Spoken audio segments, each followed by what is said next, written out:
Hello friends, good morning. காலை வணக்கம். உங்களை விட்ட கறி காணாமல் வந்துட்டா இப்படி செஞ்சு பாருங்கள். நான் சொல்கிற பாரு சரியா. நேற்று பார்த்தீங்கன்னா மத்தியானம் சமைச்ச உருளைக்கிழங்கு முருங்கங்காய் கறி இருந்துச்சு. அது முடிஞ்சு கொஞ்சமாக தான் இருந்துச்சு.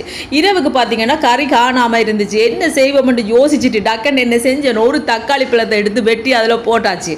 அதுக்கு பிறகு பார்த்தீங்கன்னு சொன்னால் கொஞ்சமாக குழம்பு தூள் போட்டு, நான் ஏற்கனவே உரைப்பு இருக்கும் என்னென்னா தண்ணி சேர்க்க போகிறேன். அதால் கொஞ்சமாக குழம்பு தூளும் போட்டுட்டு தண்ணியை சேர்த்தாச்சு. தேங்காய் பாலும் சேர்க்கலாம். தேங்காயெல்லாம் திருவி கொண்டு சேர்க்கறதுக்கு எனக்கு இப்போ டைம் இல்லை. அதோட பார்த்தீங்கன்னா கடகடன்னு தண்ணியை சேர்த்தாச்சு.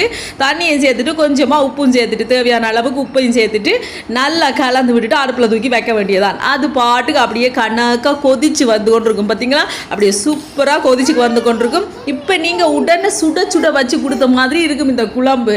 யாருமே நம்ப மாட்டாங்க, இது திடீரென்று தண்ணி விட்டு கலந்து வச்சேன்ட்டு யாருமே நம்ப மாட்டாங்க. அப்படி செம்மையாக இருக்கும். கண்டிப்பாக ட்ரை பண்ணி பாருங்கள். வேறு லெவல் டேஸ்ட்டாக இருக்கும். ஓகே ஃப்ரெண்ட்ஸ், வீடியோ பிடிச்சிருந்தா மறக்காம சேனலை சப்ஸ்கிரைப் பண்ணுங்கள்.